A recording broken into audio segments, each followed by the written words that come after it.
My brother's wedding day was supposed to be the happiest day of his life, a glittering testament to him finally getting his act together.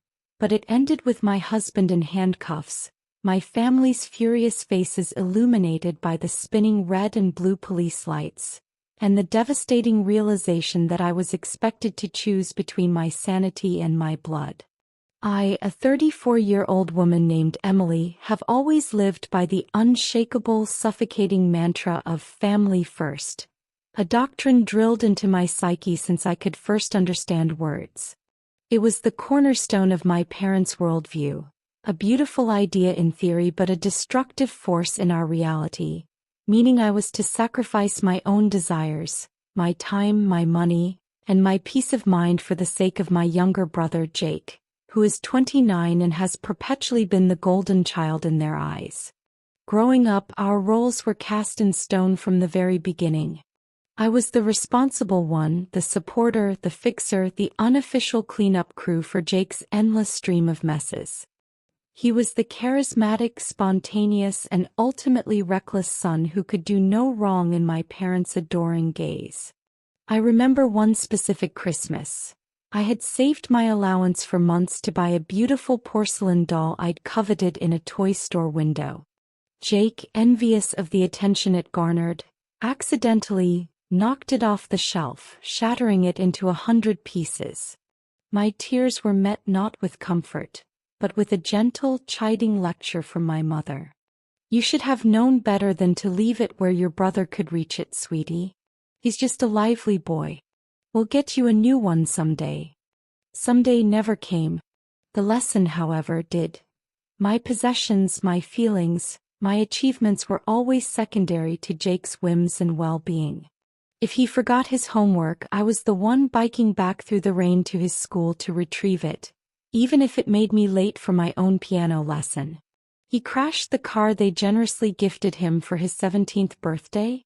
I was subtly, then not so subtly, encouraged to contribute a significant chunk of my hard-saved college fund to help with the repairs because Jake is so upset about it and you're so much more financially savvy, honey. Family helps family.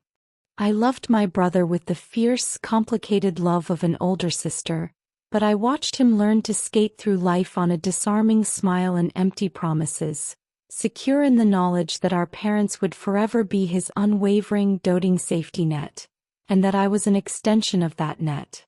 I worked tirelessly, almost desperately, to build a life separate from that stifling dynamic. I excelled in school not for the praise I rarely received but as a ticket out.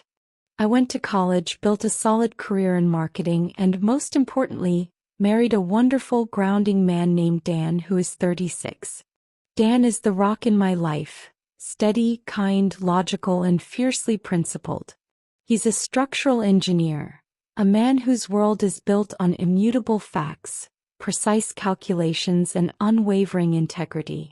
Our life together in our cozy, well-kept home was my sanctuary, a haven of calm, predictable mutual respect, a world away from the chaotic, emotionally draining demands of my family of origin.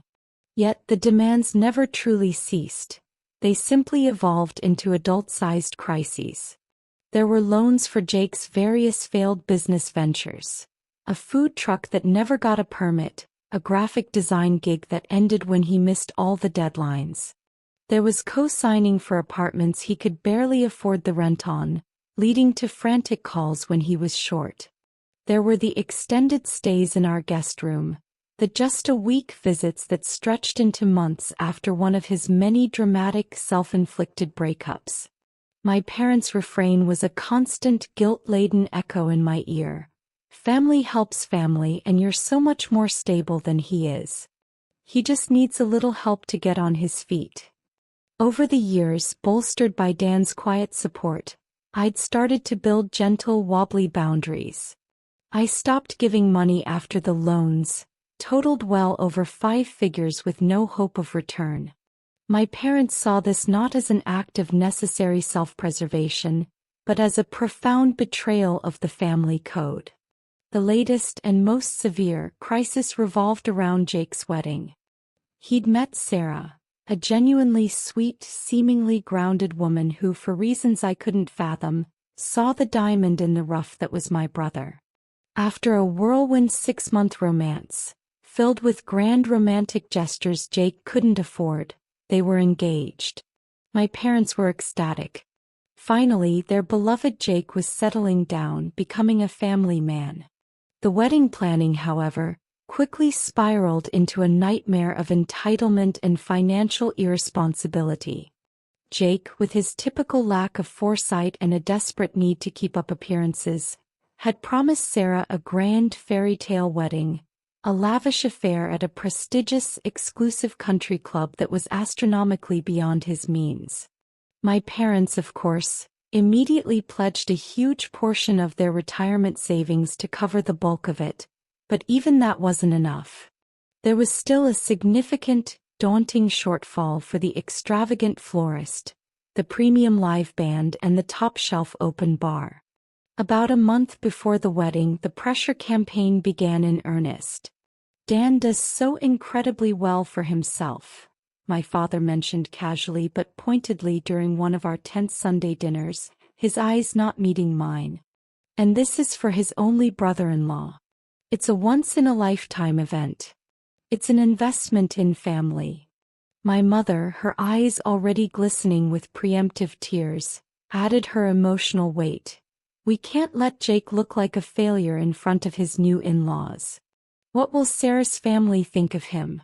Of us? This is about his future happiness." They weren't just asking for a generous wedding gift. They were demanding a substantial financial contribution, a bailout to fund the illusion of my brother's success. I was firmly, adamantly against it. Dan and I had our own carefully laid financial goals. Saving for a bigger house, solid investments for our future, maybe starting a college fund for children we hope to have one day. This sum would set us back significantly. But the guilt was a physical, nauseating weight in my stomach. "It's just this one last time," Jake begged me over the phone, his voice cracking with a practiced, pathetic hopefulness that he knew I was weak against. "I'll pay you back every penny, I swear on my life. This wedding, it's going to show everyone, Sarah's family, my friends, everyone, that I've finally got my life together. Please, sis. You've always been there for me. Don't let me down now." He seemed so sincere, so desperate for this one perfect day to validate his entire existence.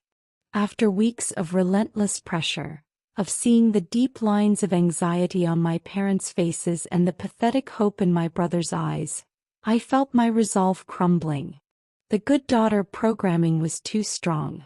I went to Dan one evening, my hands shaking as I poured us both a glass of wine.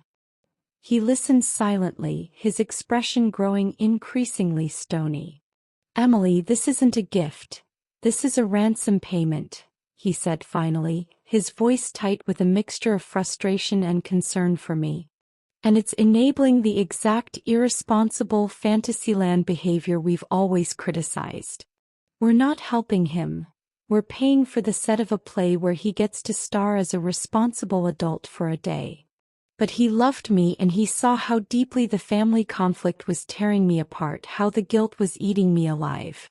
Reluctantly, heartbreakingly for him, he agreed. We wrote a check for a staggering amount, a loan we both silently acknowledged would vanish into the void of Jake's life, never to be seen again. The relief and gratitude from my family were immediate and overwhelming. For a brief, shining moment, I was the hero, the good daughter, the loyal sister again. The wedding day arrived with a surreal, almost cinematic quality. It was a spectacle of opulence and carefully curated perfection, everything Jake and my parents had dreamed of. Jake was beaming, the charming, handsome prince for a day, basking in the attention. Sarah looked beautiful but had a nervous, fragile energy about her, like a porcelain doll about to fall. Dan and I moved through the event, putting on brave, polite smiles, trying to mentally justify the cost and enjoy the party we had so significantly funded. The reception was in full noisy swing when things began their slow, inexorable slide into disaster. Jake, never a moderate drinker, was celebrating his victory hard. He'd been stationed at the lavish open bar for most of the evening, his laughter becoming louder and more forced, his gestures more sloppy and aggressive. Dan, ever the responsible observer, had been keeping a subtle but vigilant eye on him all night. At one point, as Jake was sloppily attempting a dance move, Dan quietly approached him and suggested he might want to switch to water, that he had a beautiful waiting bride to attend to and a long night ahead. Jake, in front of a group of his rowdy friends, laughed it off with a condescending slap on Dan's back. "Relax, Mr. Engineer. It's my wedding day. The one day I don't have to be boring and practical like you. Don't be such a buzzkill." The insult was veiled in laughter, but its sting was sharp and deliberate. The true crisis erupted later, as the party was winding down and the guests began to depart. We were gathered near the valet station waiting for our car in the cool night air. Jake was there, swaying on his feet, slurring his words, furiously fumbling for his car keys. Sarah was at his side, pleading with him, her voice thin with panic. "Jake, please just give me the keys.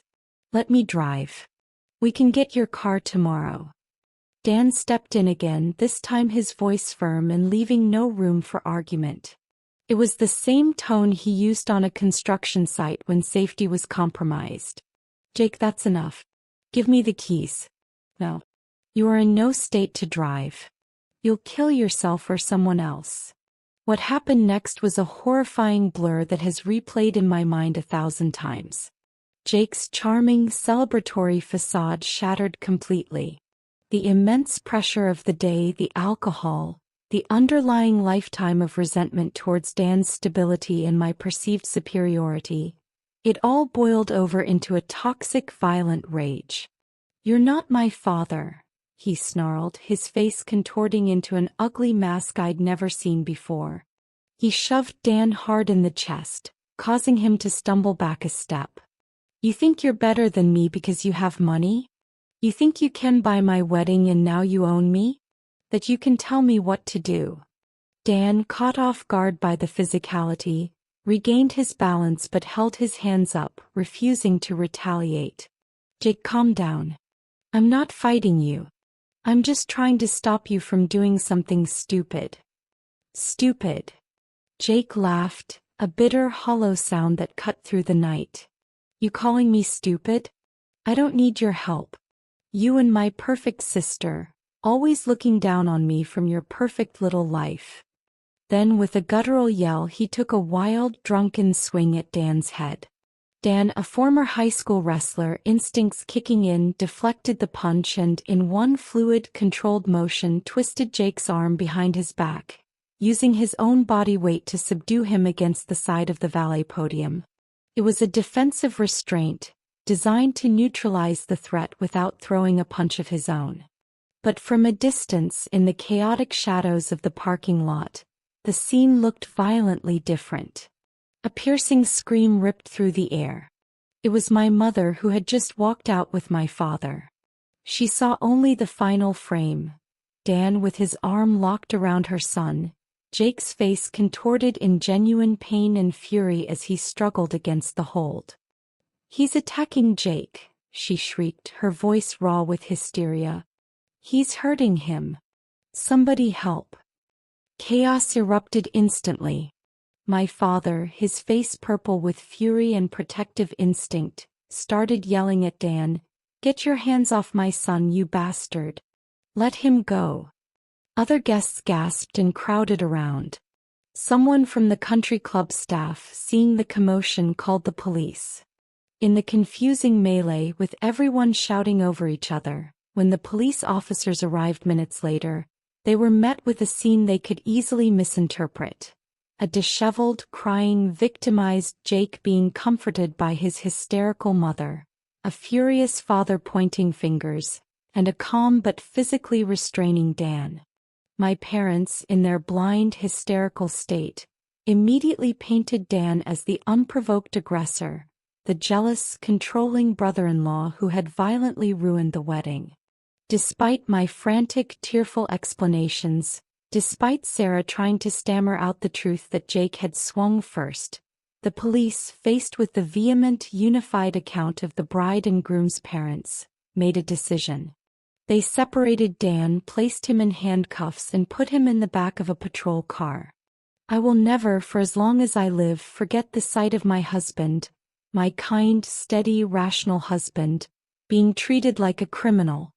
The look on his face as he glanced at me through the car window was not one of anger, but of profound, gut-wrenching betrayal and a deep, weary sadness.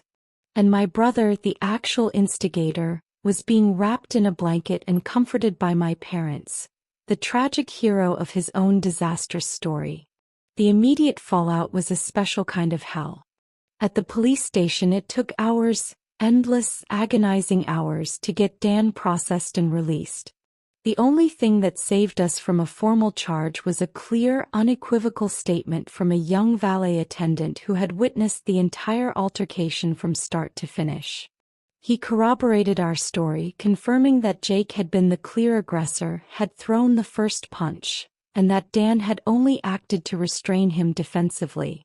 The charges were dropped, but the social and emotional damage was catastrophic. Dan's professional reputation, while not legally tarnished, felt bruised by the mere fact of the arrest. The humiliation was a palpable thing in our home. And then my phone started to blow up. It wasn't with apologies or concern. It was with blame. Pure, undiluted, venomous blame. "How could you let this happen?" my father roared into the phone, his voice trembling with rage. "Your husband assaulted your brother on his wedding day. He humiliated us, he humiliated Jake in front of everyone. Our family's name is mud." I was shaking, my body coursing with a potent cocktail of rage and disbelief. "Dad, listen to me. Jake was drunk and violent. Dan was trying to stop him from driving and killing himself or an innocent family on the road. He was protecting him." My mother was sobbing hysterically on the other end of the line. "Dan didn't have to be so rough. He's so much stronger than Jake. He could have just talked to him, reasoned with him.